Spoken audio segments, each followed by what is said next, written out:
So here is the good news, or I guess what's been going on since May 11th.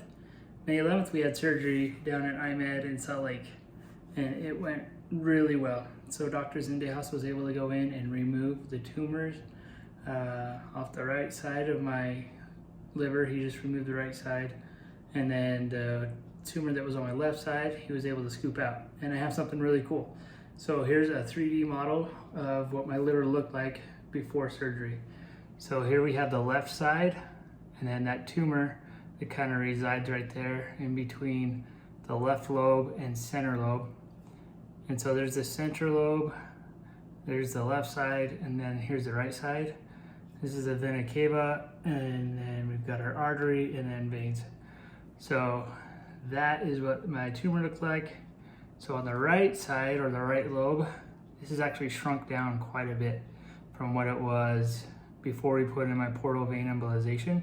And the reason for the portal vein embolization was so that we could cut off blood supply and shrink it, so that this side would grow a little bit more and then develop the rest of my liver as after surgery. So here's the tumor, and here's another tumor on the right lobe. So just imagine these have shrunken down 50% in size from their initial CT scan. So from the initial CT scan, this was half or almost double that size, and then this one as well. So, and this one here, this one, so he removed the right lobe, and then he scooped this one out and was able to get around all those veins and everything, and able to make it work. So the good news from surgery on May 11th is that they were able to remove all of the visible tumors that were in my body. So that means all of the visible tumors or cancer is gone, but it doesn't mean the cancer is gone all the way. There's still cancer cells roaming around and trying to do their business, trying to wreak havoc and multiply. But we're gonna try to stop them. So as soon as I'm able to recover from surgery, then we might do 4 more cycles of chemo to hopefully get it down to normal range. There's a way we can track that is in the blood with a CEA marker. We started at 2800 in December, and the last blood draw I had, the marker showed at 6.7, which is amazing. And then the normal range is between 0 and 5. So we're almost there to normal. And then I was able to meet with Dr. Sinnott on May 28th.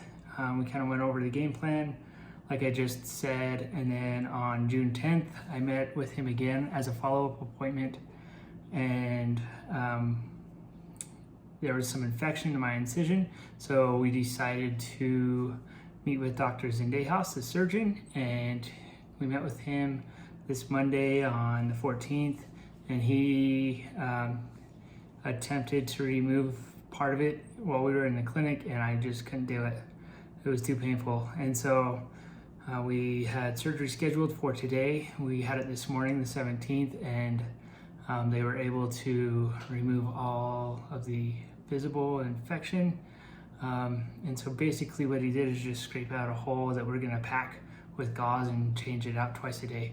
And when I say we, I mean Savannah. And I will try to help. We'll see how it goes.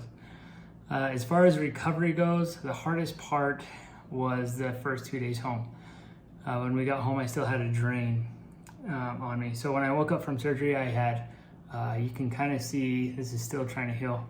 I had a central line, a PICC line on my left wrist, and then 2 IVs on my right arm. And then I had a drain coming out of the right side, close to my right hip. And then I had my incision, and then I had a laparoscopic site. So I had a lot of stuff, and then I had a NG tube. Had a lot of stuff on me when I woke up from surgery. So that was kind of interesting to get all that stuff taken out one thing at a time. And then it was nice because one thing would go away and you'd be like, oh man, I'm feeling a little bit more normal. And then we came home. We spent 5 days in the hospital. Came home, and the first 2 days were horrible. Just trying to get into a routine of being in your own bed and trying to sleep. It was like pillow forts and trying not to move the bed at all and trying to sleep.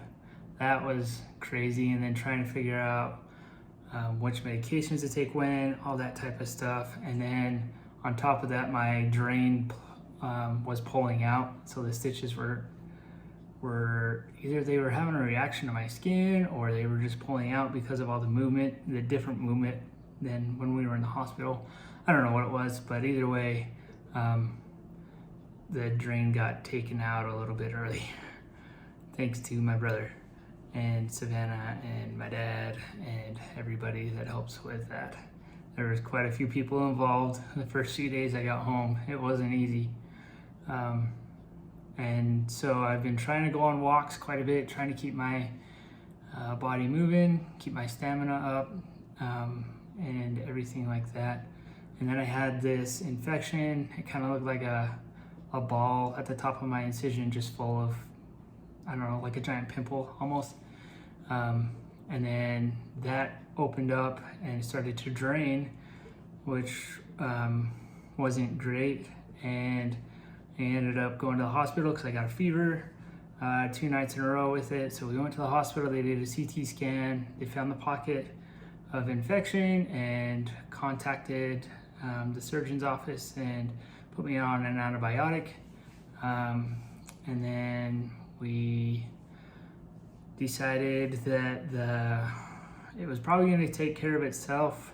There wasn't a whole lot there. And then the antibiotic would help out. So we didn't end up getting it drained, and then we met with Dr. Stennett on the 28th. He looked at it and just said, take care of it. I met with my primary care provider. He said the same thing. Just change the dressing, make sure you watch it, and everything changes, turns red, hot, whatever, you get more fevers, then come in. And so we watched that for a while, and then it got too bad. And then we noticed that it wasn't healing like it should have been. So anyway, that's what we did today. We had surgery so that they could put me under anesthesia while they scraped out my infection. And Dr. Z came out and told Savannah in the waiting room that it was probably good that we did it under anesthesia because it was probably something he wouldn't have been able to do in clinic. So that's where we're at right now. We're just trying to get healthy and recover from surgery. Once we recover from surgery, then we go back to the oncologist and we see what the game plan is as far as continued chemotherapy. Right now, the proposal was 4 more cycles of chemo minus the oxyplatin, which would be good because I lost the feeling in my fingers, the tips of my fingers and my toes. So I'm hoping that might come back, but we'll see. But that's the drug that would strengthen the feeling to go away, I guess, or help that progress instead of digress. So hopefully that goes away after a while, after I get more active and get out on a bike or go for runs and that type of stuff and get blood flowing to my extremities. But we'll see what happens. I don't know. It's just been really good as far as like support. I can't say thank you enough to my family and my friends and my ward and the people around me, and especially Nathan and Shar for taking such good care of us. And I mean, the young women came over and cleaned our house for a while so that Savannah had one less thing to worry about, and young men offered to mow our lawn and I was too impatient to wait for them, which isn't good, but anyway, I'm just super blessed, super appreciative of a healthy body, and I can't wait to get a healthy body back so that I can get out and strengthen it and get it going again. I got my hair back.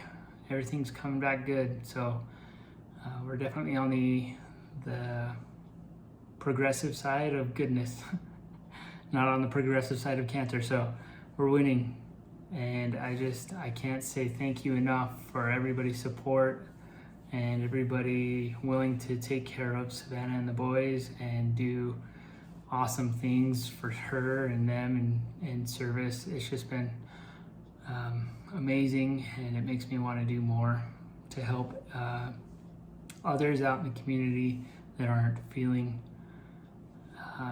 well and are fighting similar fights. So I guess my challenge at the end of all this would be to challenge everybody to think about those in need and try to find a way to help them out.